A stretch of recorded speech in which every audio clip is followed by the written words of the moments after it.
자, 테슬라가 최근 이런 질문을 던졌습니다. 만약 택시가 로봇이라면 언뜻 보면 그냥 멋있는 문장 같지만 이건 단순한 말이 아닌 일론 머스크가 그리고 세상의 새로운 예고편일지도 모르겠습니다. 지금 테슬라는 단순한 무인 자율주행차를 넘어 로봇 자체가 이동수단이 되는 미래를 준비하고 있는데요. 오늘 영상에서는 그 단서를 하나씩 조합해 이 테슬라가 준비 중인 신제품의 정체를 알아보려 하고 또 아마존 죽스와 로봇택시의 전쟁을 이 차근차근 알아보겠습니다. 그럼 끝까지 함께 해주시길 바라고요. 지금 시작할게요.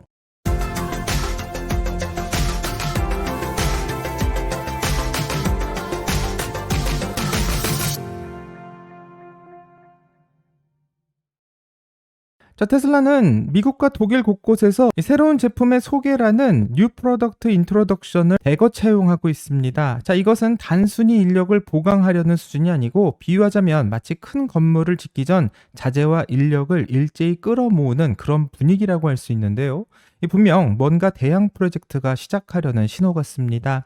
현재 테슬라가 채용 중인 부서를 보면 배터리 셀부터 메가팩, 에너지 저장, 좌석의 부품, 로보틱스, 그리고 일반 조립 부서까지 마치 전 부서가 동시에 리허설을 시작한 오케스트라처럼 움직이고 있는데 이 하나의 신제품을 위해 모든 분야가 동시에 움직이는 것 같습니다. 자, 그렇다면 테슬라가 준비 중인 이 새로운 상품은 과연 무엇일지가 궁금한데 현재 가능성은 세 가지 정도로 좁혀볼 수 있습니다. 자, 첫 번째는 많은 팬들이 기다려온 모델2, 즉 초저가형 대중 전기차고요.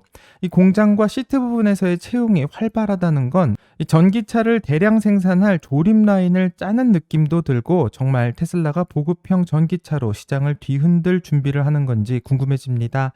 자, 두 번째 가능성은 바로 VTOL, 하늘을 나르는 택시인데요. 일론 머스크가 최근 인터뷰에서 드론처럼 날아다니는 차량에 대해서 언급한 적이 있고 또 AI와 FSD 기술이 결합된다면 도심을 날아다니는 로봇택시도 불가능한 것은 아니기 때문에 이런 SF 영화 같은 것이 현실이 될지 기대를 해보게 됩니다. 자, 그리고 세 번째는 바로 옵티머스인데요. 일론 머스크는 최근 트윗에서 다음 옵티머스 디자인에는 정말 많은 개선이 들어갈 거다라는 힌트를 주고 있고, 즉 더 스마트한 3세대 로봇이 이미 개발 중이라는 말이며 어쩌면 지금 말하고 있는 뉴 프로덕트가 바로 3세대 옵티머스 로봇일 수도 있습니다. 자, 그런데 여기서 중요한 포인트 하나는 이 세 가지가 전혀 다른 제품처럼 보이지만 사실은 하나의 공통된 방향으로 향하고 있는데 그것은 바로 로봇화된 이동수단, 즉 스스로 움직이고 판단하는 자율주행 로봇이라는 말이고요. 다시 말해 로봇택시라는 개념을 생각해 볼 수 있습니다. 자, 테슬라가 지금 준비하고 있는 건 단순한 전기차가 아니라 AI가 직접 판단하고 운행하는 새로운 생명체 같은 이동수단일지도 모르겠는데요. 그럼 테슬라는 오스틴에서 로봇택시를 어떻게 준비하고 있는지 같이 한번 확인해 보겠습니다. 자, 최근 X에 올라온 영상을 보게 된다면 테슬라 로봇택시라고 붙은 마크가 있는 모델 Y 차량이 실제로 도로를 달리는 모습이 포착되고 있습니다. 자, 자연스럽게 교차로를 지나가고 마치 아무 일도 없다는 듯 일반 차량과 함께 어울려서 운행되고 있는데 이제 로봇택시는 실험실이 아닌 우리 곁에 와 있다라는 것을 상징적으로 보여주는 장면입니다. 자, 특히 인상적인 건 정지선 앞에 멈춰선 모습인데요. 이 주변의 차량을 인식하고 반응하는 모습이 이 침착하게 운전대를 사람이 잡고 있는 느낌이 들 정도입니다. 자, 지금 로봇택시에 활용되고 있는 것은 기존의 모델 Y고요. 여기서 소프트웨어만 조금 업그레이드를 해 서비스를 시작하고 있습니다. 자, 마치 핸드폰 앱을 업데이트하듯 차 한 대가 완전히 새로운 역할을 하게 된 것인데 이건 단순한 테스트가 아니라 실제 운행을 통해 데이터를 쌓고 또 현실 속에서 조용히 작동을 하고 있는 것입니다. 하지만 재미있게도 테슬라와 경쟁하겠다라고 선언한 회사도 있는데요. 이제부터는 아마존의 로봇택시 전쟁을 같이 한번 확인해 보겠습니다. 분명한 질문이 하나 있죠. 연간 1만 대의 로봇택시 생산 목표는 엄청난 잠재력을 보여줍니다. 하지만 현실은 어떨까요? 당신은 항상 현실적으로 접근해왔죠. 올해와 내년의 구체적인 생산 목표를 알려주세요. 먼저 초대해줘서 감사합니다. 현실적으로 말씀드리자면 우리는 이제 막 준비를 마친 상태입니다. 매우 기쁜 순간이죠. 드디어 올해 말 라스베이거스에서 상용 서비스를 시작합니다. 그 이후로 점점 더 많은 로봇택시가 투입될 예정입니다.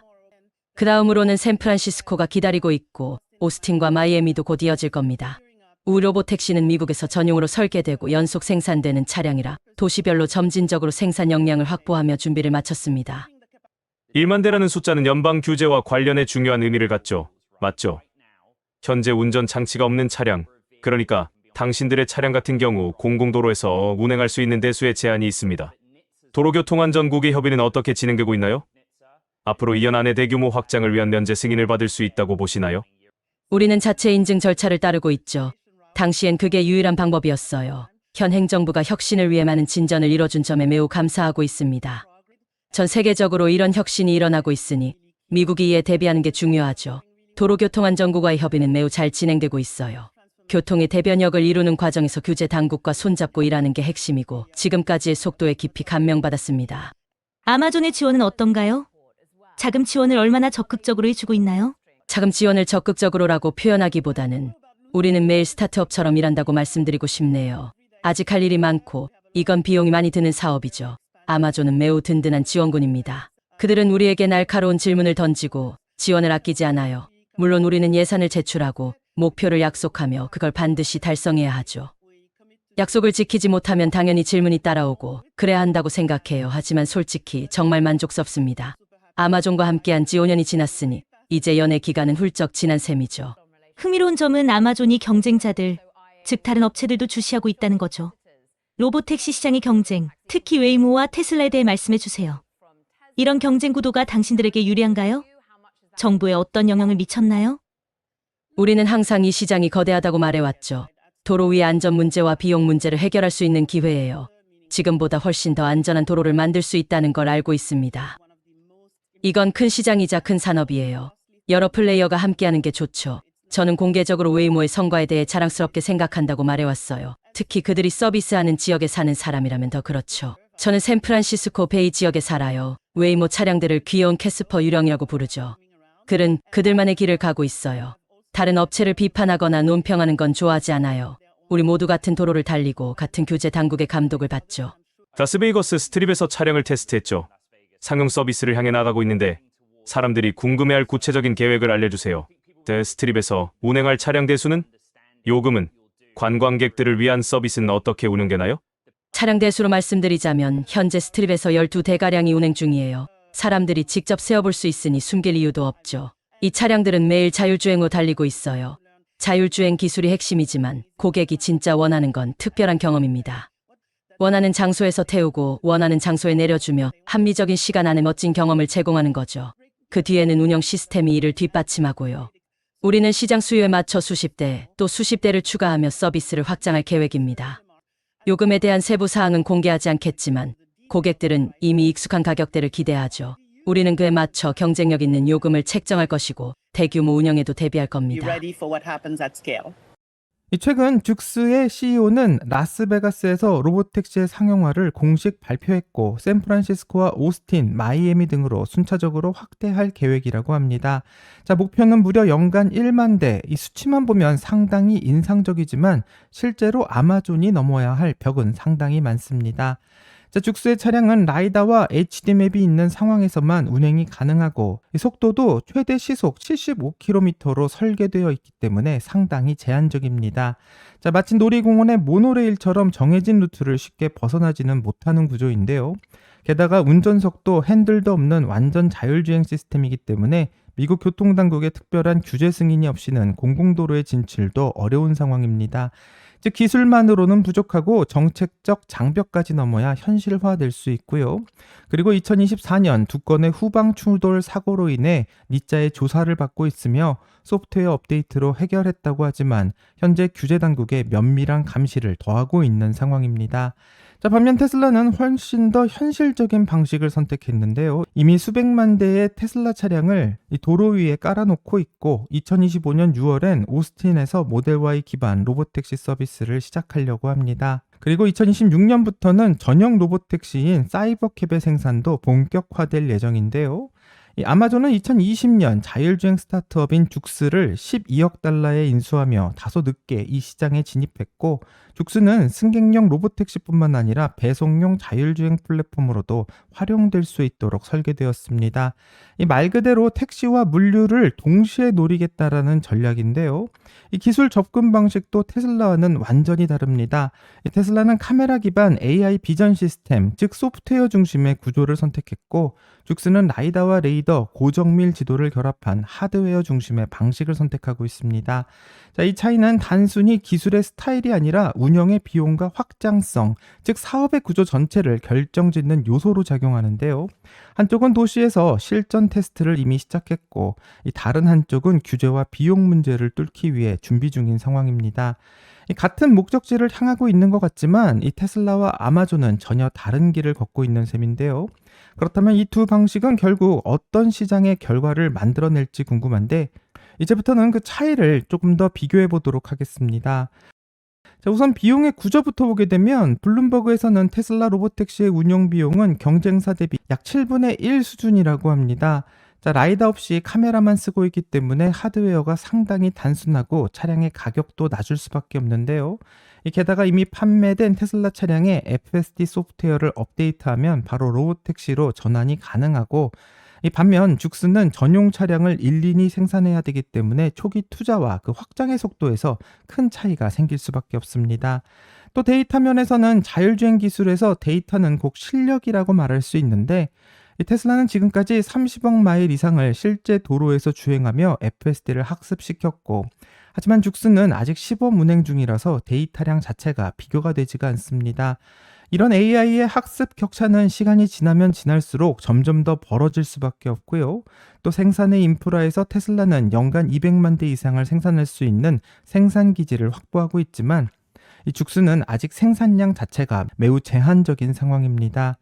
자, 이런 수준으로는 테슬라의 글로벌 확장을 따라가기엔 무리가 있을 수밖에 없고, 이 죽스는 아직 대중의 인지도도 낮고 아마존 브랜드 아래에 있지만 로보택시라고 할 때 떠오르지 않는 회사이기 때문에 이 브랜드의 신뢰도에도 문제가 있는 상황입니다.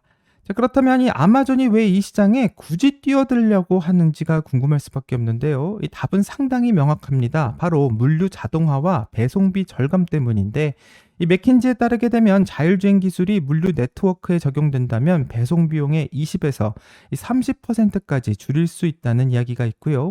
아마존은 연간 수백억 달러의 물류비를 절감할 기회를 노리고 죽스를 인수했으며, 단순히 승객을 태우는 택시가 아니라 낮에는 사람을 태우고 밤에는 물건을 옮기는 양방향 활용 모델까지 고려하는 것 같습니다. 자, 문제는 테슬라가 이 시장을 먼저 점령해 버린다는 것이고요. 2025년 오스틴에서 시작된 테슬라의 로보택시 서비스는 기존 모델 Y 기반으로 시작해 2026년부터는 사이버캡이라는 전용 차량으로 확장되는데, 이 테슬라가 소프트웨어와 데이터를 모두 다 갖춘 상태에서 이대로 판을 짜버리게 된다면 아마존은 뛰어들기가 상당히 어려운 상황이 될 수밖에 없습니다. 그래서 아마존은 이 차별화 전략을 선택하며 클라우드인 AWS와 이 드론 그리고 자율주행을 통합해 생태계로 연결하려는 시도를 하고 있지만, 아직까지는 속도와 비용 그리고 데이터의 격차가 너무 크다는 것이고, 테슬라는 이미 운행을 시작하는 중이고 아마존은 아직도 준비하는 중이라고 설명할 수 있습니다. 그럼 이 두 회사가 로보택시 다음으로 전쟁을 또 벌일 분야는 무엇일지가 궁금한데, 그 답은 이미 테슬라 내부에 있고 바로 로봇 그 중심에는 테슬라의 옵티머스가 있습니다. 자, 일론 머스크는 최근 트윗에서 옵티머스의 다음 세대인 젠3가 정말 대대적인 진화를 앞두고 있다고 밝히고 있는데요. 이미 테슬라는 공장 내부에서 옵티머스를 실제 작업에 투입하고 현장의 데이터를 쌓고 있으며, 기존엔 사람이 하던 단순 반복 업무를 대체하고 있습니다. 자, 앞으로는 그 능력을 차량의 내부와 물류 현장 그리고 이 매장 공간 등으로 확장하게 될 것 같고요. 어쩌면 아마존이 바로 따라올 분야는 바로 이 로봇 분야라고 생각합니다.